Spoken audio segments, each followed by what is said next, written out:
ओम श्री गुरवे नमः। धर्मानुरागी भाइयों बहनों, आपका इस सत्संग में हार्दिक स्वागत एवं अभिनंदन है। आइए उस ज्ञान की चर्चा करें। उससे पहले गुरु का ध्यान करते हैं, गुरु वंदना करते हैं। ओम गुरुर्ब्रह्मा गुरुर्विष्णु गुरुरेव महेश्वर गुरुरेव परब्रह्म तस्मै श्री गुरवे नमः। अखंड मंडलाकारं व्याप्तं येन चराचरं तत्पदं दर्शितं येन तस्मै श्री गुरवे नमः। मातृवत लालयित्री पितृवत मार्गदर्शिका नमो अस्तु गुरु सत्तायै श्रद्धा प्रज्ञायुता चया। ओम श्री गुरवे नमः। भगवान श्री कृष्ण जी का ध्यान करें। ओम वसुदेव सुतं देवं कंस चाणूरमर्दनं देवकी परमानंदं कृष्णं वंदे जगद्गुरुम्। ओम श्री कृष्णाय नमः। सद्बुद्धि की देवी गायत्री का ध्यान करें। प्रकाश रूप परमात्मा के रूप में प्रार्थना करें, हमारी बुद्धि को सन्मार्ग की ओर प्रेरित करें। ओम भूर्भुवः स्वः तत्सवितुर्वरेण्यं भर्गो देवस्य धीमहि धियो यो नः प्रचोदयात्। गुरुवेद माता गायत्री की जय। त्र्यंबक भगवान का ध्यान करें। प्रकाश रूप परमात्मा के रूप में ही प्रार्थना करें कि सभी लोग निरोग्य रहें और इस वैश्विक बीमारी से सभी को मुक्ति मिले। ओम त्र्यंबकं यजामहे सुगंधिं पुष्टिवर्धनम् उर्वारुकमिव बन्धनान् मृत्योर्मुक्षीयमामृतात्। बोलिए त्र्यंबक भगवान की जय। पिछले सत्संग में हमने बताया था कि सुमंत जी राम को वन में छोड़कर अयोध्या वापस आ गए और राम ने अपने माता पिता भाई तथा अयोध्या वासियों के लिए क्या कहा है, इसके विषय में बता रहे हैं। उन्होंने ये कहा, जब भरत जी आ जाएं तो उनसे कहना कि राजा पद के पद पर बैठने के पश्चात नीति का त्याग न करें। ऐसा न हो कि राजमद में अनर्गल कार्यों में लिप्त हो जाएं, अनीति का व्यवहार करने लगे। उनसे ये कहना कि राजपद पाने के बाद नीति के साथ में चले और मन वचन कर्म से प्रजा की सेवा करें। ऐसे कार्य करें जिससे प्रजा को सुख मिले। सारी माताओं को समान मानते हुए उनकी सेवा करें। ऐसा न हो कि कैकेयी से नफरत करने लगे। ये बात भगवान राम ने सुमंत जी से कही। चलते वक्त तुलसीदास जी ने लिखा, राम कहते हैं, कहब संदेश भरत के आए, और नीति न तजिए राजपद पाए। राजपद पाने के बाद नीति न छोड़े। पाले प्रजहि करम मन बानी, और सेयहु मातु सकल समजानी। सभी माताओं को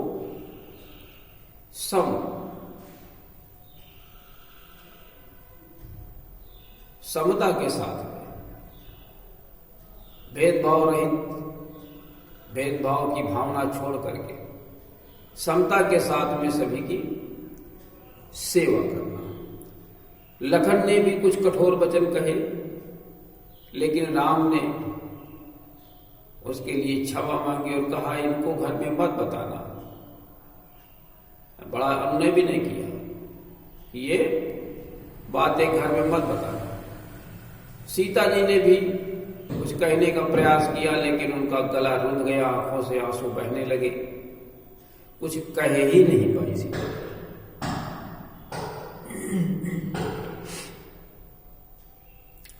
ये सब सुन करके रानियां जोर जोर से विलाप करने लगी। राजा की भी हालत खराब होने लगी, बेसुध होने लगे।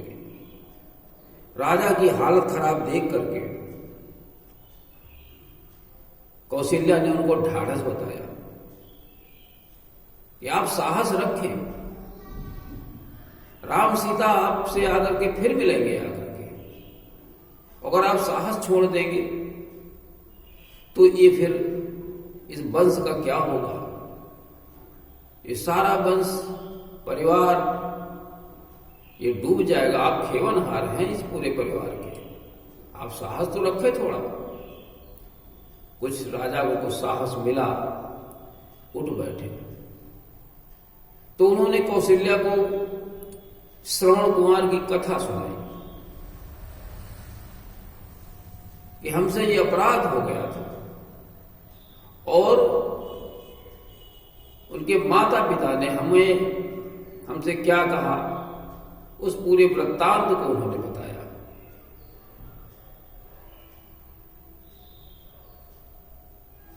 ये कौशल्या को सारी बातें बताई। इसके बाद भी राजा हा राम, हा लक्ष्मण, हा सीता यही चिल्लाने लगे, और चिल्लाते चिल्लाते सभी को राम राम कहा और अपने प्राणों को त्याग दिया। राम के विरह में प्राणों को त्याग दिया। वहां पर 6 बार राम राम कहा। तो हमें लगता है कि उस समय वहां पर कौशल्या और सुमित्रा होंगी, सुमंत जी होंगे, उनको उन्होंने राम राम किया। राम राम कही, राम कही, कौशल्या, सुमित्रा और सुमंत जी, और राम राम कही राम। फिर राम को 2 बार उन्होंने राम राम कहा होगा। राम राम कही राम, तनु परिहरि रघुबर बिरह, रावु गयो सुरधाम। भगवान राम की विरह में उन्होंने शरीर का त्याग कर दिया और देवलोक को पधार गए। इस प्रकार से राजा दशरथ की मृत्यु हो गई। पूरे शहर में कोलाहल मच गया। महल के अंदर चीत्कार के शब्द सुनाई देने पड़े, हाहाकार मचा। सुबह हो गई, ज्ञानी जन सब इकट्ठे हो गए। वशिष्ठ जी आए और उन्होंने प्राचीन कथाएं कह करके, पवित्र कथाएं कह करके सबको ढाढ़स बंधाया। राजा के शरीर को एक नाव में तेल भर के उसमें रख दिया गया जिससे सुरक्षित रह सके कुछ दिन के लिए, और दूतों को बुलाकर भरत को लेने के लिए ननिहाल भेजा और कहा ये मत बताइएगा क्या हुआ, ये बताइएगा कि गुरु जी ने, वशिष्ठ जी ने आपको तुरंत बुलाया है, आप तुरंत आइए, अयोध्या आ जाइए। इधर क्या होता है, इधर भरत को जब से ये उपद्रव अयोध्या में शुरू हुआ तब से भरत को सपने बुरी दिखाई देने लगे। अब वो जब सपने देखते रात में तो सुबह होती तो वो उसकी बुरी कल्पनाएं करते, कहीं ऐसा न हो हमारे परिवार के ऊपर कोई संकट आ गया हो। क्या कर सकते हैं ऐसी स्थिति में, तो विप्रों को बुलाते दिन में और उनको भोजन कराते, उनसे आशीर्वाद लेते और क्या करते, और रुद्राभिषेक करते, शिव का अभिषेक करते तरह तरह से, उनसे मनोकामनाएं करते, उनसे मनौती मांगते कि हमारे पिता, पारिवारिक जन, भाई हमारे सब कुशल से रहे, कुशल क्षेम की उनसे प्रार्थना करते। ये उनका चल रहा था।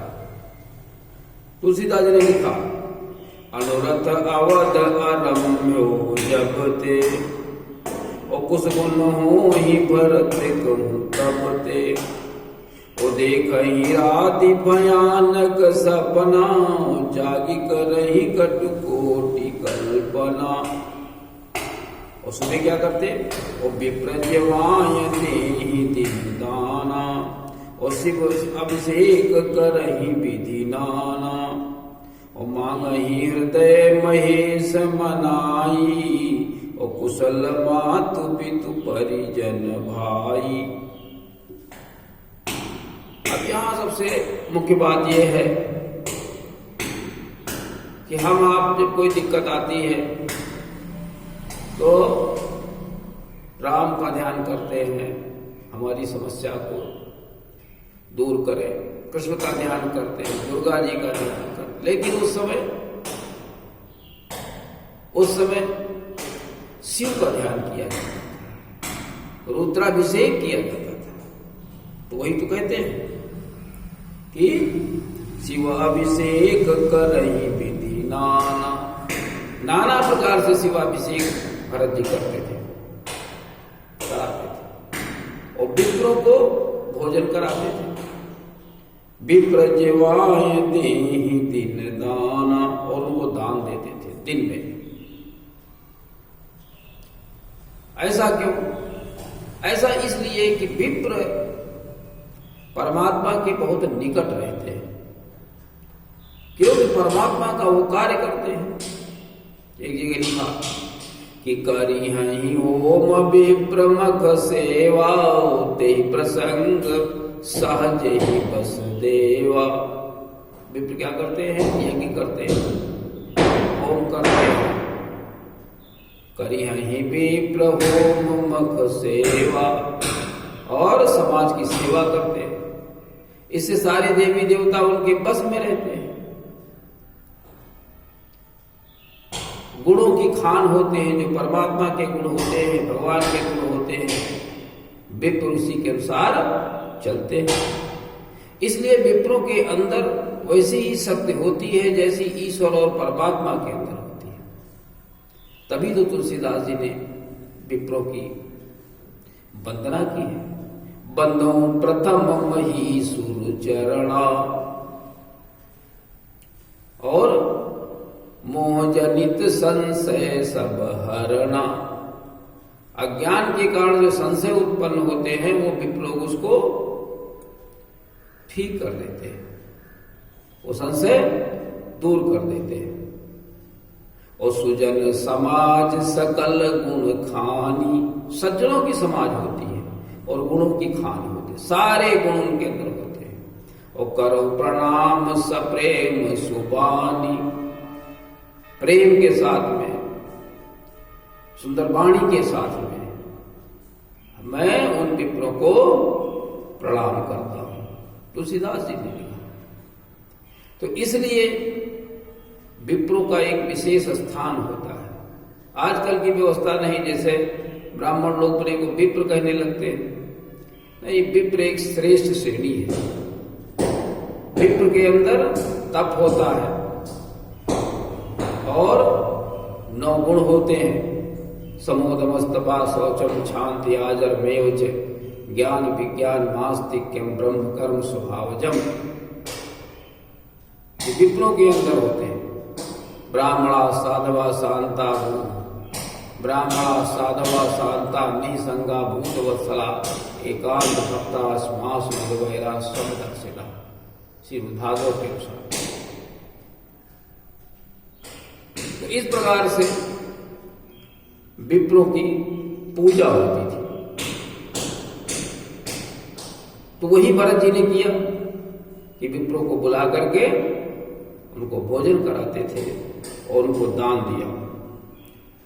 विप्रजमायते दिन में दान देते थे, शिवोभिषेक करते थे और मनौती मांगते थे कि हमारे परिवार के लोग सब सुखी रहे। इतने में दूत आ गए, भेजे गए थे। वो सारे के सारे दूत पहुंच गए ननिहाल में। उन्होंने बताया कि गुरु जी ने आपको बुलाया है, अतिशीघ्र चलने की व्यवस्था करो। गुरु जी ने आपको बुलाया है। तुरंत रथ तैयार किया गया और भरत शत्रुघ्न दोनों लोग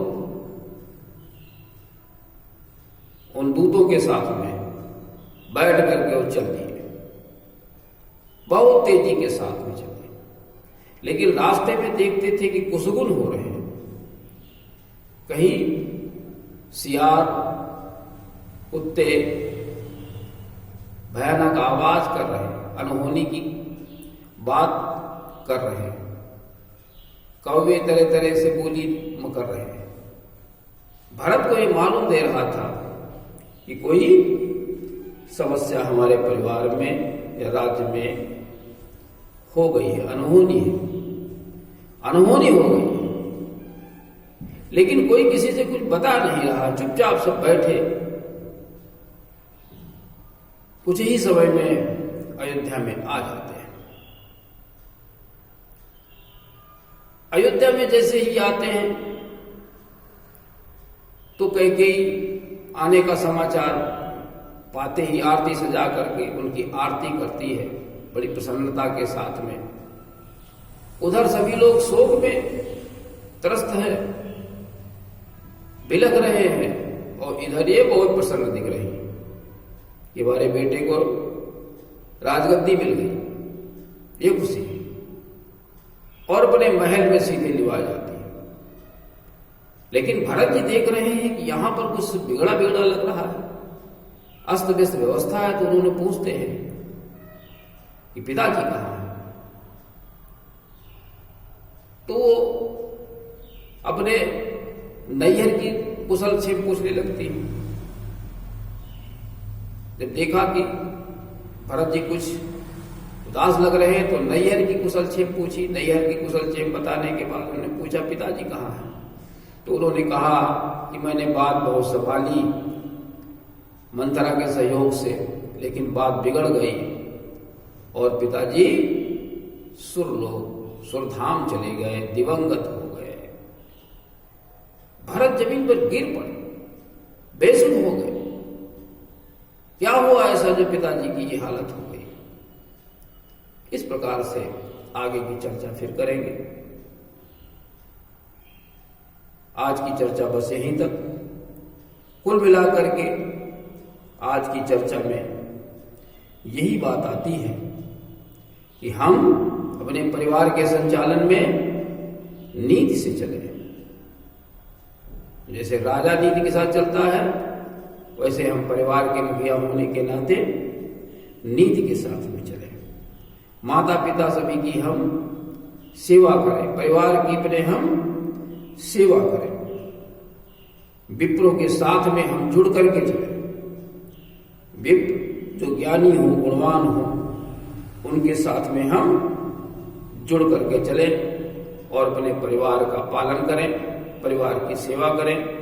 और इसी के साथ में आज के कार्यक्रम का समापन करते हैं। ओम शांति।